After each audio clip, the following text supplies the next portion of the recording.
I dream ప్రేక్షకులకు స్వాగతం. నేను మీ నాగేంద్ర కుమార్. ఇప్పుడే సలార్ సినిమా చూసి వచ్చి ఆ అనుభవాలు మీతో పంచుకోవాలన్న ఆలోచనతో మాట్లాడుతున్నాను. ఎంతో కాలంగా ఈ సినిమా గురించి వెయిట్ చేస్తున్నారు.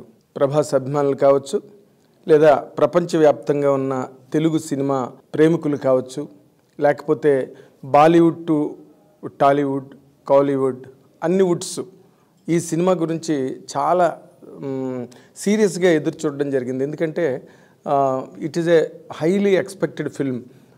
తన కేజీఎఫ్ లాంటి సినిమాని డైరెక్ట్ చేసిన ప్రశాంత్ నీల్ అండ్ ప్రభాస్ కాంబినేషన్ అంటే అదొక వైల్డ్ ఫైర్ లాగా అందరూ కూడా దీని గురించి అని విపరీతమైన వ్యామోహంతో ఈ సినిమా గురించి వెయిట్ చేయడం జరిగింది. దానికి తగ్గట్టుగానే దాని ప్రీ బుకింగ్స్ కానీ, లేకపోతే దానికి సంబంధించిన హంగామా, అసలు విపరీతమైన హడావుడి మొత్తం దేశవ్యాప్తంగా కాదు, ప్రపంచవ్యాప్తంగా జరిగింది.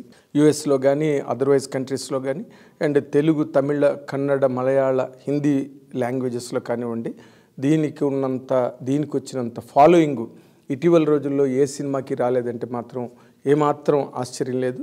ఈ సినిమా దాదాపు 2 గంటల 55 నిమిషాలు, 3 గంటల సేపు ఈ సినిమా ఉన్నప్పటికీ కూడా మనకి ఆ ల్యాగ్ కానీ, లేకపోతే ఇంతసేపు సినిమా ఉంది ఏంటి అని కానీ ఏమాత్రం అనిపించకుండా ఎంత ఎంగేజింగ్గా తీసాడంటే ప్రశాంత్ నీల్ సినిమా.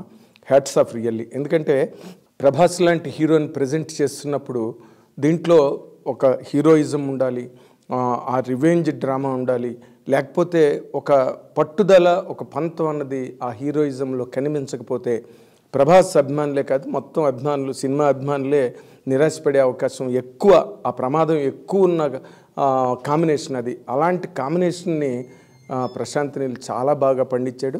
మొదటి నుంచి కొస వరకు, అంటే చిన్ననాటి వాళ్ళిద్దరి మధ్య, అంటే తన ప్రభాస్ అండ్ పృథ్వీరాజ్ మధ్యన వాళ్ళ చిన్ననాటి స్నేహాన్ని చాలా గొప్పగా ఎక్స్ప్లైట్ చేసి, ఆ ముక్కుకున్న ఆ ముక్కు కాడ తీసి అవతల పారేస్తే అది ఒక సామ్రాజ్యంలో ఒక సింహాసనానికి, ఒక అధికారానికి గుర్తుగా ఉన్నదాన్ని తీసి అవతల వాళ్ళు పారేయడం అన్నదాన్ని ఒక స్నేహితుడిగా జీర్ణించుకోలేని ప్రభాస్ చిన్నప్పుడు దేవా తన స్నేహితుడి కోసం వెళ్ళి చాలా తన ప్రాణాలకే తెగించి మళ్ళీ ఆ ముక్కు కాడ తీసుకొచ్చి స్నేహితుడికి ప్రజెంట్ చేయడం దగ్గర వాళ్ళిద్దరికీ ఉన్న ఆ ఫ్రెండ్షిప్ బాండ్ ఏంటన్నది బాగా ఎస్టాబ్లిష్ చేసి అక్కడి నుంచి సినిమా టేకాఫ్ అయ్యి తర్వాత రకరకాల పాత్రలన్నీ కూడా దానిలో ఇంట్రడ్యూస్ అయ్యి అలా వెళ్తున్న కొద్దీ సినిమా చాలా హెవీగా మారి ప్రభాస్ క్యారెక్టర్ని చాలా గొప్పగా పెంచి, హీరోయిజంని ఆ కథలో చాలా గొప్పగా చొప్పించి, అంటే ఎక్కడా కూడా కథ వేరు, హీరోయిజం వేరు అన్న ఒక్క బైఫర్కేషన్ అన్నది లేకుండా ఆ కథని అంత గొప్పగా ఒప్పించి తీయడం అన్నదే ఈ సినిమాలో ఉన్న బేసిక్ ఛాలెంజ్. ఆ ఛాలెంజ్ని మాత్రం ప్రశాంత్ నీల్ చాలా గొప్పగా ఎగ్జిక్యూట్ చేసాడని చెప్పాలి. ఎందుకంటే ప్రభాస్ క్యారెక్టర్ ఇంట్రడ్యూస్ అయిన దగ్గర నుంచి కూడా మనం ప్రభాస్ ఏం చేస్తాడు, ఏం చేయబోతున్నాడు, ఏ విధంగా తన తాలూకా హీరోయిజం అన్నది ఎస్టాబ్లిష్ అవుతుంది అనే యాంగిల్లోనే ఏ ఆడియన్స్ అయినా ఎదురు చూస్తాడు. మొదటంతా కొంత సైలెంట్ క్యారెక్టర్లా కనిపించినప్పటికీ కూడా ఎప్పుడైతే ఫ్రెండ్ మళ్ళీ తిరిగి వెనక్కి వచ్చి నీ సాయం నాకు కావాలి అన్నప్పుడు ఒక్కసారిగా ప్రభాస్ ఎంటర్ అవ్వడం, అంటే అవతల వాళ్ళు ప్రత్యర్థులు విపరీతమైన దేశ విదేశాల నుంచి సైన్యాలు కావలసినంత యుద్ధ సామగ్రి తీసుకొచ్చి పెట్టిన టైంలో ఒకే ఒక్క దేవ తన స్నేహితుడిని తన కోసం తెచ్చుకుంటాడు. మొత్తం ఆ ఫోర్ట్ అంతా, మొత్తం ఆ రాజ్యం అంతా కూడా చాలా స్టన్ అయిపోతారనమాట. ఏంటి ఎంతమంది వచ్చేస్తారనుకుంటే ఒక్కడే వచ్చేడేంటి అనే ఒక్క ఫీలింగు సినిమాని ఒక్కసారి అలా మీదకి లేపిందనమాట.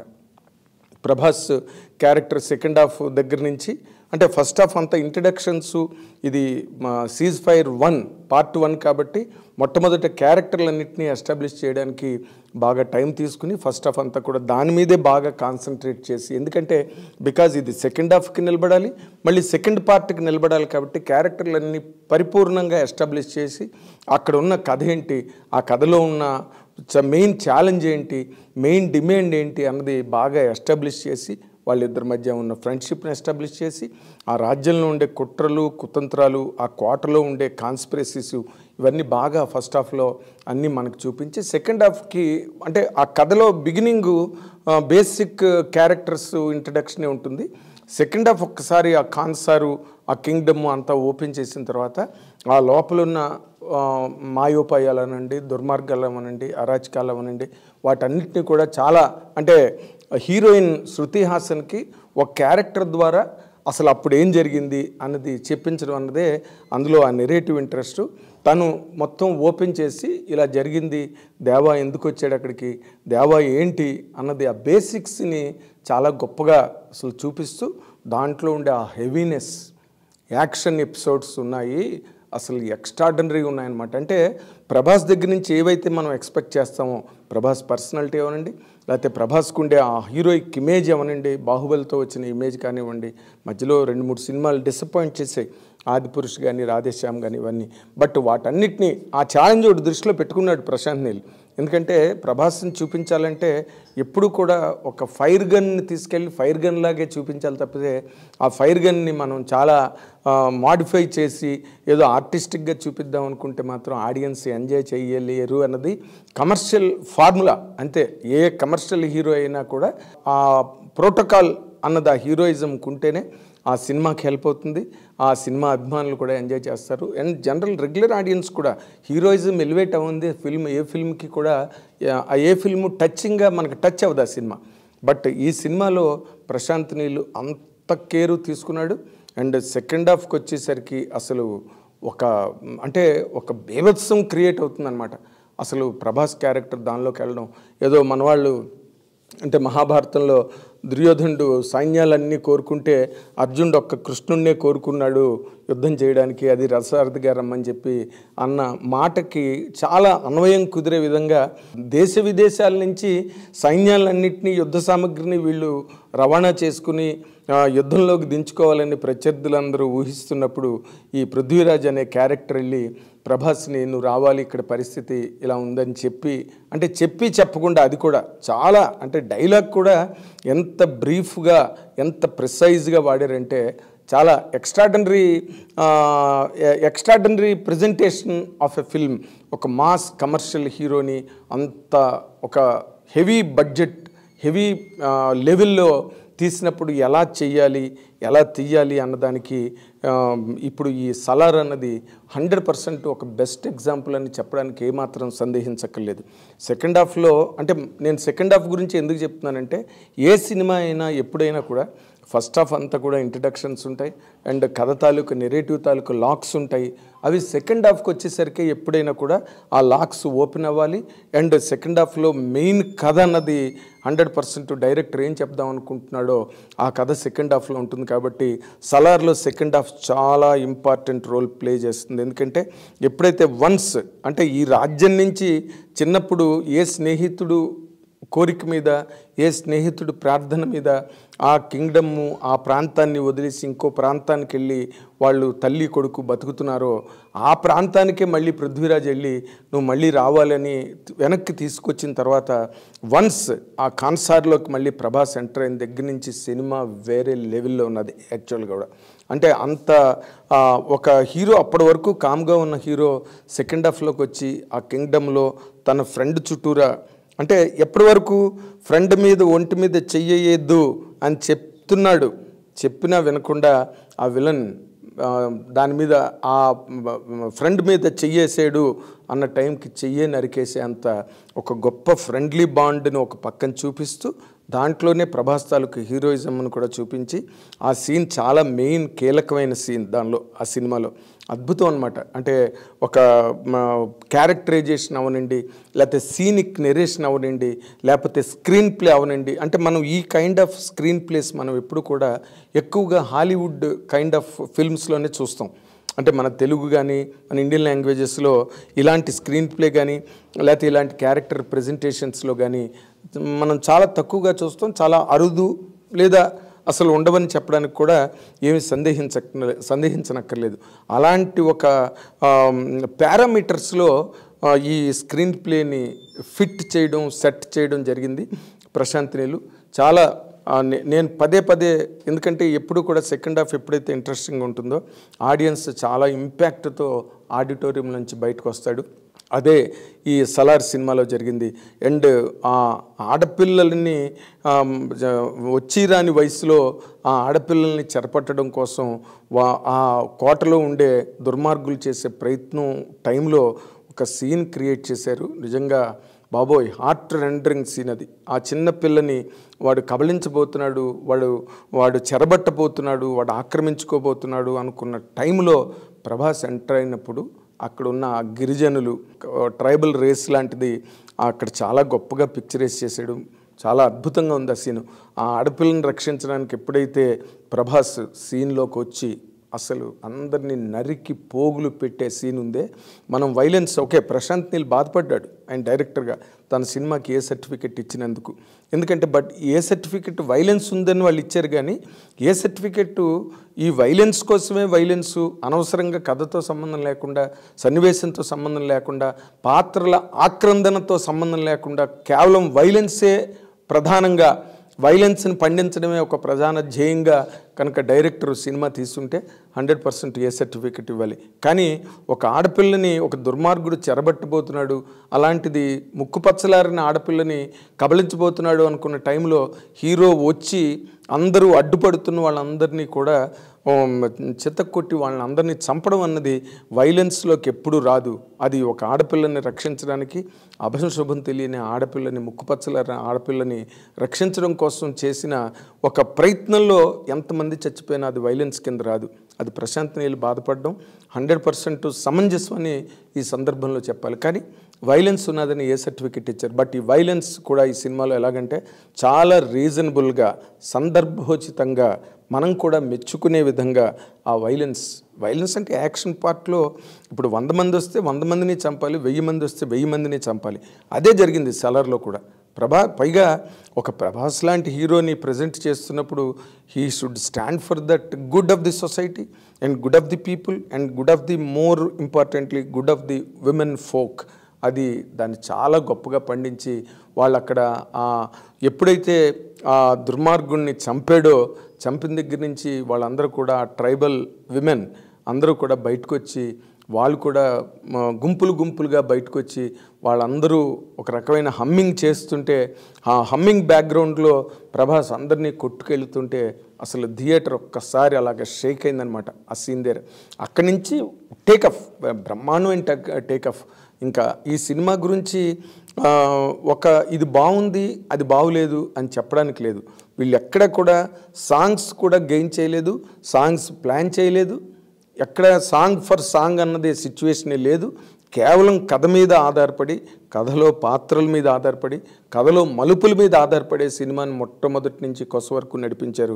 3 గంటల సినిమా అయినా మనకి ఎక్కడ కూడా అరే ఈ 5 నిమిషాలు మనకి స్పీడ్ అయ్యింటే బాగుండేది, లేకపోతే ఈ 5 నిమిషాలు కొంచెం ల్యాగ్ అయింది అన్న ఫీల్ రాకుండా, మేము 6 గంటలకి వాళ్ళు మార్నింగ్ షోకి వెళ్ళాం, 7 o'clock సినిమా స్టార్ట్ అయింది, 7 to 10 జరిగింది సినిమా. ఈ 3 గంటల సేపు కూడా మధ్యలో ఇంటర్వ్యూలు 10 నిమిషాలు తప్పితే మొత్తం సినిమా అంతా కూడా అలా కూర్చోపెట్టి మనల్ని ఒక విస్మయానికి గురి చేసే ఒక హెవీ రేంజ్ ఆ సినిమాలో ఉండడం అన్నదే సలార్ తాలూకు ప్రత్యేకతగా చెప్పాలి. And all over the country, all over the world ఈ రోజున సలార్ గురించి ఎంత ఎక్సైట్మెంట్తో ఎదురు చూశారో, ఆ ఎక్సైట్మెంట్ని అన్ని రకాలుగా మల్టిప్లై చేస్తూ, ద్విగుణీకృతం చేస్తూ సినిమా అన్నది ఉండడం అన్నదే సలార్ గొప్పతనం.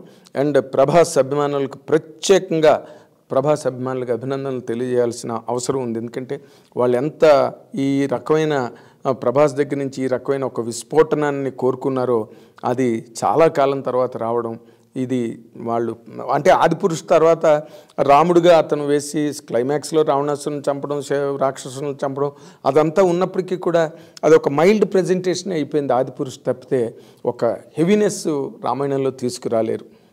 వైలెన్స్ ఉంటేనే నిజంగా శత్రువులను నిర్మూలించడంలో ఆ హీరో తాలూకా ఆ పట్టుదల ఏదైతే ఉందో, ఆ ఇంటెన్సిటీ ఏదైతే ఉందో అది ప్రజెంట్ అయినప్పుడే అది బ్రహ్మాండంగా ఉంటుంది. అది సలార్లో బాగా పండింది. అంటే మన ప్రభాస్ అభిమానులు అందరూ కూడా కాళ్ళు ఎగరేసుకుని బయటకు వచ్చి ఒక బ్రహ్మాండమైన సినిమా, వాళ్ళ గర్వం నిలబడే విధంగా ప్రశాంత్ నీల్ తీశాడు. అండ్ మోర్ ఇంపార్టెంట్లీ కేజీఎఫ్ ఎంత బాగుందో, కేజీఎఫ్ సినిమా సెకండ్ పార్ట్ 2 ఎంత బాగుందో, ఫస్ట్ పార్టే అంత గొప్పగా ఉంది సలార్. అది గొప్ప విషయం. ఇందులో సెకండ్ పార్ట్ 2 కేజీఎఫ్ ఎంత బాగుందో పార్ట్ 1 అంత బాగుంది, అంతకన్నా బాగుందని కూడా చెప్పొచ్చు. ఎందుకంటే ఇక్కడ ప్రభాస్ అనే ఒక ఎలిమెంట్ ప్రత్యేకంగా ఈ సినిమాకి యాడ్ అయింది కాబట్టి తనకున్న ఫాలోయింగ్, తనకున్న పాపులారిటీ, తనకున్న వరల్డ్ ఓవర్ క్యాన్వాస్ ఏదైతే ఉందో, తనకున్న ఆడియన్సు, ఆ యాంగిల్స్లో కనుక ఆలోచిస్తే ప్రభాస్ 100కి కోటిపాళ్ళు సినిమాని పెంచాడు. అండ్ తన తాలూకు పెర్ఫార్మెన్సు, డైరెక్టర్ ఏం చెప్పాడో అది చెప్పి, డైలాగులు చాలా సీన్స్లో డైలాగులు ఉండవు ప్రభాస్కి, ఉన్న ఒకటి అరా చిన్న చిన్న డైలాగులే ఉంటాయి. తన ప్రజెంటేషను, తన ప్రొసీడింగు, తన ట్రావెలు కథలోని అద్భుతం. 100% ఇది ఒక పారాడైమ్ అనమాట, ఒక ఎగ్జాంపుల్. ఒక హీరోయిజం సినిమా ఎలా ఉండాలి అన్నదానికి సలార్ 100% ఒక గ్రేట్ ఎగ్జాంపుల్గా నిలబడుతుంది రాబోయే టైంలో అని చెప్పడానికి ఏ రకమైన సందేహం అక్కర్లేదు. అండ్ ఆల్ ది క్యారెక్టర్స్, ముఖ్యంగా ఇందులో ఉన్న ప్రత్యేకత ఏంటంటే ఆల్ లాంగ్వేజెస్లో ఉన్న సూపర్ స్టార్స్, అంటే పాపులర్గా ట్రెండింగ్లో ఉన్న యాక్టర్స్ ఎవరెవరైతే ఉన్నారో, ఇక్కడ మనకి తెలుగులో జగపతి బాబు కానీ, లేకపోతే బాబీ సింహ తమిళ నుంచి కానీ, లేకపోతే పృథ్వీరాజ్ మలయాళం కన్నడ 2 కవర్ చేయగలడు అతను కానీ, తర్వాత ఈశ్వరీరావు కానీ, వీళ్ళందరూ కూడా మదర్ వేసిన ఆర్టిస్టు ఆవిడ. చాలా సినిమాల్లో ఆవిడ మదర్ వేషం, పెద్ద పెద్ద సినిమాల్లో ఉన్నారు ఆవిడ కూడా బ్రహ్మాండంగా సినిమాకి యాడ్ అయ్యారు. ఆవిడ క్యారెక్టరైజేషను ఎంత బాగుందో నిజంగా. మదర్ క్యారెక్టరైజేషన్, ఒక టీచర్గా ఒక స్టూడెంట్స్ని అందరినీ ఆదరించి లాలించి చూసుకునే ఒక క్యారెక్టర్గా, ఆ క్యారెక్టరు మదర్ క్యారెక్టర్ వల్ల, ఆ మదర్ క్యారెక్టర్కి ఉండే ఇంటెగ్రిటీ వల్ల హీరో క్యారెక్టర్ ఇంకొంచెం ఎలివేట్ అయింది. అండ్ ప్రశాంత్ నీల్ అన్ని విధాల చాలా అట్మోస్ట్ కేర్ తీసుకుని ప్రజెంట్ చేసిన film. A great theatrical experience, no doubt. Audience అందరూ కూడా బ్రహ్మాండంగా చూసి ఎంజాయ్ చేసే సినిమాగా సలార్ 100% గట్టి సక్సెస్నే తెచ్చుకుంటుందని చెప్పడానికి దీనిలో అన్ని బలమైన కారణాలు ఉన్నాయి. ఓకే, ప్రీ బుకింగ్స్ గట్టా చూస్తే 30 కోట్లు ప్రీ బుకింగ్స్లోనే వచ్చాయి. అండ్ దీని తర్వాతే ఉంది డంకీ అని చెప్పి మొత్తం నేషనల్ వెబ్సైట్సే రాస్తున్నాయి. And everything put together it's a great cinematic experience Salaar. అటు ప్రభాస్ అభిమానులకు కానీ, ప్రశాంత్ నీల్ దగ్గర నుంచి ఎక్స్పెక్ట్ చేసిన ఒక ఎక్స్ట్రావగెంజా కానివ్వండి. అండ్ యాజ్ ఎ ఫిల్మ్ టోటల్గా ఫంటాస్టిక్ ఫిల్మ్. అందరూ one must see and enjoy and watchable అలాంటి గొప్ప ఫిల్మ్ని మనకు ప్రజెంట్ చేశారు. It is going to really ఒక ఇయర్ మార్క్ చేస్తుంది అనమాట. ఇది ఒక ఘట్టం తెలుగు సినిమాలోనే కాదు, అండ్ ప్రపంచవ్యాప్తంగా వచ్చే సినిమాల్లో రేపు హాలీవుడ్ వాళ్ళు చూసినప్పటికీ కూడా ఇది హాలీవుడ్ రేంజ్లో ఉంది ఫిల్మ్. ఆ బడ్జెట్స్ కానివ్వండి, ఆ ప్రెజెంటేషన్స్, బడ్జెట్ వాళ్ళు ప్రెజెంటేషన్ రాదనుకోండి, బట్ వీళ్ళు చేద్దాం అనుకున్న హై లెవెల్ ప్రెజెంటేషన్కి అంత బడ్జెట్ అవసరం అవుతుంది. అంతా కూడా హోంబలే ప్రొడక్షన్స్ వాళ్ళు కూడా చాలా గొప్పగా ఎఫర్ట్ చేశారు. దానికి తగ్గట్టుగానే సినిమా ఉండడం అన్నదే ఈ